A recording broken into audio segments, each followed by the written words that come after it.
नमस्कार, welcome you all to योग महत्व। और इस सीरीज़ में हम लोग बात कर रहे हैं बेस्ट योग सर्टिफिकेट फॉर यू।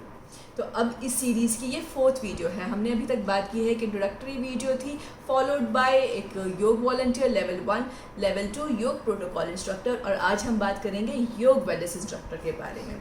तो अब तक हमारे पास एक जो मेन क्वेरी आ रही है कि हम कोर्स कहाँ से करें। तो हमने जैसे कि आपको अगर पुरानी मेरी वीडियो देखी है तो समझ में आया होगा, 2 टाइप के कैंडिडेट होते हैं। कैंडिडेट नंबर 1 एडमिटेड कैंडिडेट, जो किसी इंस्टीट्यूशन में जाता है, पढ़ाई करता है और उसके बाद वो मिनिस्ट्री ऑफ आयुष का एग्जाम के लिए अप्लाई करता है, मतलब वो सर्टिफिकेट के लिए अप्लाई करता है। और कैंडिडेट नंबर 2 है जो कि ओपन कैंडिडेट है, जो सेल्फ स्टडी करता है, ईदर सेल्फ स्टडी करता है और अपने आप से तैयारी करके फिर मिनिस्ट्री ऑफ आयुष का जो हमारा जो सर्टिफिकेट हैं जिनकी हम बात कर रहे हैं तो उसके लिए अप्लाई करता है। तो हम कैंडिडेट नंबर 1 को हेल्प नहीं कर सकते हैं, क्योंकि कैंडिडेट नंबर 1 जो है वो ऑटोमेटिकली इंस्टीट्यूट में पढ़ाई तो कर ही रहा है। तो हमारा रोल कहाँ आता है, हम हेल्प कर सकते हैं कैंडिडेट नंबर 2 को, प्रिपेयर करते हैं वो जो सर्टिफिकेट के लिए अप्लाई करने के लिए, रेस्पेक्टिव सर्टिफिकेट। तो चलिए बात करते हैं लेवल 3 योग वेलनेस इंस्ट्रक्टर, जिसे हम YWIB कहते हैं। तो बात क्या करेंगे, वही बातें हैं जो पुराने में बात की थी कि उनके क्या एलिजिबिलिटी है, क्या एज है, क्या कॉम्पिटेंसीज है, क्या सिलेबस है, कैसे असेसमेंट क्राइटेरिया होगा और क्या फंक्शन है, क्या पर्सनल एट्रीब्यूट्स है। तो चलिए शुरू करते हैं इस वीडियो को। कहाँ से शुरू करेंगे, एलिजिबिलिटी क्या है। तो एलिजिबिलिटी क्या है, वही 2 टाइप के कैंडिडेट हमारे हैं। कैंडिडेट नंबर 1 जो कि एडमिशन करके जाता है, कैंडिडेट नंबर 2 जो ओपन है, अपने आप सेल्फ स्टडी करके लेता है। तो सेल्फ स्टडी वाले के लिए कोई eligibility criteria as such specified नहीं है, बट जो कैंडिडेट नंबर 1 है वो कोई भी इंस्टीट्यूट अपने अकॉर्डिंग कोई क्राइटेरिया रख सकता है। बट इसमें एक बेसिक क्राइटेरिया क्या होता है कि एटलीस्ट मिनिमम 12th पास हो, ठीक है। और एज लिमिट की बात की जाए तो एज लिमिट कुछ नहीं है यहाँ पे। कॉम्पिटेंसीज की बात की जाए तो कॉम्पिटेंसीज में ये आता है कि इन्होंने, जो कैंडिडेट नंबर 1 है, एटलीस्ट 400 आवर का कोई योग का कोर्स किया हो, वही इस सर्टिफिकेट के लिए अप्लाई कर सकता है। या तो 400 आवर का कोर्स किया हो, या फिर 6 मंथ का पार्ट टाइम कहीं स्टडी की हो, और 3 मंथ का या रेगुलर किया हो। समझ रहे हैं, या तो 400 आवर किया हो, या फिर 6 मंथ पार्ट टाइम, या फिर 3 मंथ रेगुलर कोर्स किया हो। कैंडिडेट नंबर 1 टाइप 1 कैंडिडेट, तो ये अप्लाई कर सकता है इस सर्टिफिकेट के लिए। और जो सेकंड कैंडिडेट है, सेकंड टाइप का कैंडिडेट है, which is an open candidate, जो सेल्फ स्टडी करके जाता है, तो उसके लिए एज सच कोई क्राइटेरिया नहीं है। बट एक ही क्राइटेरिया है कि असेसमेंट के लिए जो भी सिलेबस आपका स्पेसिफाइड है उसकी तैयारी करके जाए वो। फंक्शंस के बारे में, तो ये क्या क्या काम कर सकते हैं। तो ये लोग prevention of disease, prevention of illness और प्रमोशन ऑफ हेल्थ की वर्कशॉप, कैंप्स, क्लासेस कंडक्ट कर सकते हैं। कहाँ पर, योग स्टूडियो में, पार्क्स में, RWAs में, सोसाइटी में, कहीं भी।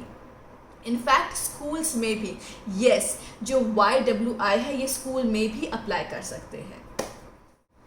अब बारी आती है पर्सनल एट्रीब्यूट्स के बारे में। पर्सनल एट्रीब्यूट्स क्या होते हैं, आपके सॉफ्ट स्किल्स होते हैं, जहाँ पे हम भी आपकी हेल्प कर सकते हैं। अगर आपको हेल्प चाहिए तो आप मेल ड्रॉप कर सकते हो, नीचे कमेंट में डाल सकते हो कि पर्सनल एट्रीब्यूट्स क्या होते हैं। सॉफ्ट स्किल्स क्या होते हैं, आपके presentation skills, communication skills, time management, alertness, are you compassionate towards your students, आप अपने स्टूडेंट्स की तरफ अटेंटिव हैं, उनकी तरफ ध्यान दे रहे हैं, आपकी क्लास वेल मैनेज्ड है, आप you are quite mature enough to see the response of the participant. जो क्लास में साधक आया है उसके रिस्पॉन्स से क्या आपको समझ में आ रहा है कि क्या वो कंफर्टेबल है, नहीं है, कि उसके लिए कौन से प्रैक्टिसेस अच्छी हैं।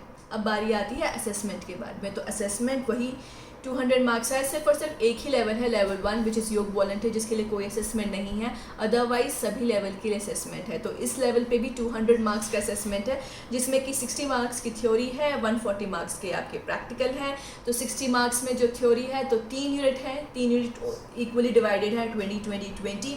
एंड यहाँ पे थोड़ा टफनेस लेवल अच्छा बढ़ जाता है, जहाँ पे काफ़ी कुछ पूछा जाता है। प्रस्थानत्रयी क्या चीज़ है, पुरुषार्थ क्या चीज़ है, और आपकी कौन से उपनिषद हैं, कोई जो उनके महोपनिषद कौन से हैं, योगोपनिषद कौन से हैं, एंड सूक्ष्म व्यायाम के बारे में।